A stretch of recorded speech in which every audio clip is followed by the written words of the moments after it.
soalan yang glamour adalah betapa telusnya Kementerian Kesihatan Malaysia dalam dia menyebut ataupun mengumumkan sebab kematian ya.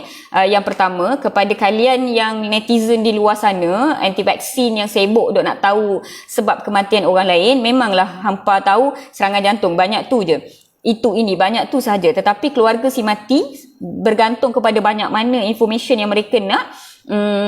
Mereka boleh minta information sebanyak mana yang nak sebenarnya daripada keluarga si mati ya. Daripada forensic department, dia nak analisis HPE, dia nak tengok result daripada ujian darah, dia nak tengok laporan lengkap, dia nak tengok sebab kematian saja, dia boleh minta sebanyak mana yang dia nak. Dia ada time frame yang dia kena minta sebenarnya, nanti forensik akan usahakan. Dan jadi mereka akan tahu dengan lengkap selengkap-lengkapnya. Of course dekat berita dan sebagainya, untuk sebab kita panggil Patient Data Protection Act ya, untuk menghormati si mati dan keluarganya. Jika perlu sahaja KKM akan keluarkan information yang sedikit sahaja. Contohnya dia meninggal dunia sebab XYZ, banyak tu sahaja. Sebab kita kena hormati si mati tersebut. Bukannya esok lusa kalau saya ditakdirkan nyawa saya dicabut, saya dah pesan dekat family saya tak nak sebab kematian saya dicanang-canang satu netizen. Saya tak nak anak-anak saya dah besar, nanti dia tengok habis mami duduk ngomong-ngompat dekat sana dekat sini, walhal saya dah pergi dah. So saya tak nak, saya tak benarkan siapa-siapa announce sebab kematian saya kepada orang yang tak siapa saya tak kenal dekat luar tu. Keluarga saya, immediate family saya, adik-beradik saya okey. Kalau tak, berapa saya nak bagi tahu dekat orang lain, berapa saya nak bagi tahu dekat anti vaksin, berapa saya nak bagi tahu dekat Mardiana? No, I don't have to tell. So itu adalah anda punya, keluarga anda punya Patient Data Protection Act. Kamu mempunyai hak sepenuhnya terhadap data kesihatan kamu, termasuk sebab kematian, sebab-sebab yang membawa kepada kematian, simptom sebelum kematian dan sebagainya. Itu adalah hak peribadi anda. Jika kamu tidak memberi konsen, tiada siapa yang boleh riliskan perkara tersebut. Right? So saya tak bagi konsen kepada siapa-siapa when it comes to saya punya health. It's my privacy.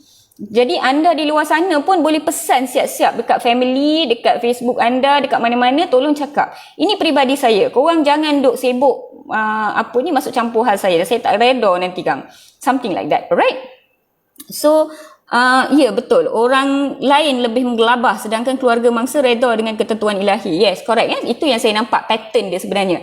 Keluarga mangsa faham ya, sebab of course doktor yang resuscitate menerangkan, pihak forensik pun akan menerangkan, di KKM dan di kebanyakan hospital pun sekarang ni kita ada apa yang kita panggil bereavement clinic ya. Kita akan jumpa balik dengan keluarga untuk memberitahu keputusan-keputusan yang kita akan terangkan, apa yang kita jumpa daripada bedah siasat, ujian darah ketika resusitasi dan sebagainya, dan kita simpan dan apa yang paling penting dekat luar sana tolonglah jangan tunggang kematian orang lain sebab ia boleh memberi impak negatif.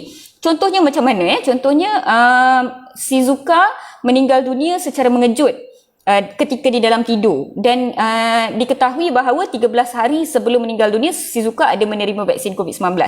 Apabila dibawa ke hospital, Shizuka disahkan mempunyai serangan jantung dari segi klinikal dan dia punya faktor risiko, dan kemudiannya daripada bedah siasat pun disahkan meninggal dunia akibat serangan jantung. Okey, jadi keluarga Shizuka sekarang ni dia akan ambil semua dokumen-dokumen tu, dia akan mula membuat pemprosesan untuk dapatkan duit insurans, hibah, takaful, KWSP dan sebagainya.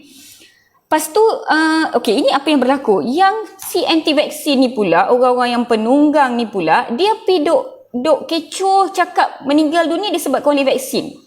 Ia secara tidak langsung boleh efek proses claim ni semua tau. Contohnya kalau insurans, dia ada critical illness. Kalau meninggal dunia disebabkan oleh serangan jantung, contohnya dia dapat 500,000 cash dia akan dapat critical illness. Okay, so family ni tengah tunggu duit insurans ini untuk banyak urusan-urusan lain dan sebagainya. Tapi kecoh satu negara yang mengatakan bahawa Shizuka meninggal dunia disebabkan oleh vaksin. Jadi pihak insurans pun mungkin akan hold perkara tersebut. Dia akan kata, kita nak analyse betul-betul dulu. Betul ke kematian ni disebabkan oleh serangan jantung ataupun vaksin? Ataupun serangan jantung disebabkan oleh vaksin. Jadinya portion tu kita nak analyse balik. Mungkin saya tak pasti, tapi mungkin. Jadi sebenarnya apa yang kita buat dan kita tunggang ni boleh memberikan impak negatif kepada keluarga si mati dan si mati itu sendiri. Dia dah ada macam, bila kita hidup kan, kita dah macam bagi wasiat, kita dah bagi tahu dan sebagainya. Bila kita tunggang kematian orang lain, bila kita viral-viralkan perkara sebegini, mereka akan alami impact negatif tersebut. Cuba bayangkan kita duduk dalam situasi tersebut. So saya minta tolong sangat-sangat, kalau kalian di luar sana nampak status semacam ni, jangan share. Report dekat Facebook, biar akaun dia kena block, biar report status tu kena bring down. Jangan bagi dia share. Kalau ayah sendiri, abang si mati sendiri, keluarga si mati sendiri, tak apa. Kalau anti-vaksin celupa yang duduk dekat negara seberang tambak, duduk dekat selatan tanah air, sibuk tunggang kematian orang lain, report status tersebut. Jangan tunggang kematian orang lain. Saya risau memikirkan impact negatif yang dialami oleh keluarga pesakit, keluarga si mati tersebut. Urusan-urusan yang dia kena buat, mungkin tak dia kena menjawab, mungkin tak dia pula yang kena ke hulu ke hilir cari surat doktor pula mengesahkan bahawa tak ada kaitan dengan vaksin dan sebagainya. Saya tak pasti apakah update daripada insurans takaful dan sebagainya, tapi tolonglah jangan buat demikian. Kalau dah kalau dah KKM keluarkan, memang serangan jantung, keluarga pun dah terima, saya rasa urusan kamu tak ada apa-apa dekat sana. Kamu tak ada social responsibility, anti-vaksin tak ada legal responsibility, kamu tu menyebuk duk masuk dalam kain orang lain, duk masuk campur dalam keluarga orang lain sebenarnya. Melainkan anda membantu. Then okay, kalau kamu tu tak membantu, menyibuk je lebih, tak usah nak menyusahkan orang. Okay, saya nak jawab lagi satu soalan yang saya kira sangat penting. Adakah pengambilan vaksin ini menyebab pada pesakit kronik yang mempunyai kecemanis darah tinggi, penyakit kolesterol dan penyakit-penyakit lain, pengambilan vaksin ini menyebabkan penyakit itu menjadi lebih teruk? Ini adalah antara soalan penting yang saya nak cover malam ni, iaitu tidak. Jawapannya tidak, sebab clinical trial telah dibuat kepada 47,000 sukarelawan. Ini vaksin Pfizer, saya nak cerita 47,000 sukarelawan yang tidak mempunyai apa-apa masalah kesihatan dan ada masalah kesihatan. Dalam vaksin Pfizer ni, bila dia buat kajian klinikal fasa ketiga, dia punya sukarelawan fasa ketiga tu dia lebih luas. Dia tak macam yang dekat satu kajian China dekat vaksin China dekat Malaysia ni. Dia kata orang asma tak boleh ambil, orang asma tak boleh jadi sukarelawan, orang yang alergik tak boleh jadi sukarelawan dan sebagainya. Yang Pfizer ni tidak. Dia benarkan masuk dan ada juga orang yang mempunyai masalah kronik dan sebagainya. So dia buat kajian klinikal ke atas orang berumur 18 hingga 59 tahun dan dalam itu memang ada orang yang mempunyai masalah penyakit kronik sebenarnya, tetapi mereka dipantau dan dipastikan bahawa ubat-ubat yang lain tu diambil dan dipastikan untuk dia punya penyakit kronik tu dikawal dengan baik dan tiada risiko tertambah. Tak ada apa-apa, tak ada pun tekanan darah jadi lagi teruk, kecil manis jadi lagi teruk, kolesterol jadi lagi teruk, no, tak ada. Okey, itu daripada kajian klinikal.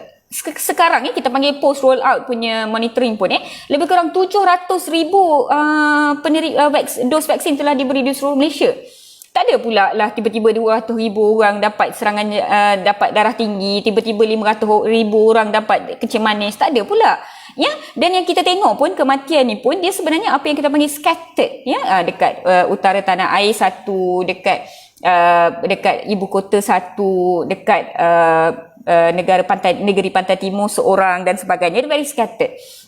Jadi adakah ini sesuatu yang pelik? Saya nak tanya balik, anda tak pernah ke lihat sesiapa yang jogging tiba-tiba rebah? Ada orang yang kita kata jiran tu tidur malam okey je, bangun pagi tiba-tiba dah tak sedar dah, panggil ambulans datang, mereka dah sahkan kematian, tak bawa pun pergi hospital, dah disahkan meninggal dunia. Dia tidur dalam tidur, aman je tidur dia, bangun subuh dah tak sedar dah. Kan kita pernah dengar berita-berita sebegini sejak daripada kita kecil lagi kan. Jadi ia adalah perkara yang biasa, bukanlah biasa serangan jantung ini memang pembunuh nombor satu negara kita untuk beberapa tahun kebelakangan ini, dan juga sebab utama kematian di negara-negara maju yang lain juga di Amerika Syarikat pada tahun 2020 yang mana COVID-19 satu pandemik pun, sebab utama kematian adalah serangan jantung, bukan COVID-19. COVID-19 tempat ketiga. Tempat pertama serangan jantung, tempat kedua jangkitan kuman paru-paru, tak silap saya apa yang kita panggil pneumonia, dan tempat ketiga baru jangkitan COVID-19. Jadi serangan jantung ni memang sebab utama kematian. Lebih-lebih lagi apa yang kita panggil premature death, orang yang plus minus 40 tahun, 30 tahun dan ke atas dan di bawah 50 tahun meninggal dunia disebabkan oleh serangan jantung ni adalah sesuatu yang memang penyebab utama kematian. Jadi adakah pengambilan vaksin COVID-19 menyebabkan darah tinggi, fungsi jantung, darah tinggi lebih teruk, fungsi jantung lebih teruk, kencing manis lebih teruk? No, tidak. Ya. Vaksin COVID-19 memberi perlindungan terhadap jangkitan COVID-19. Lebih precise, vaksin COVID-19 memberi perlindungan terhadap jangkitan COVID-19 tahap kritikal, iaitu jangkitan COVID-19 tahap keempat dan kelima.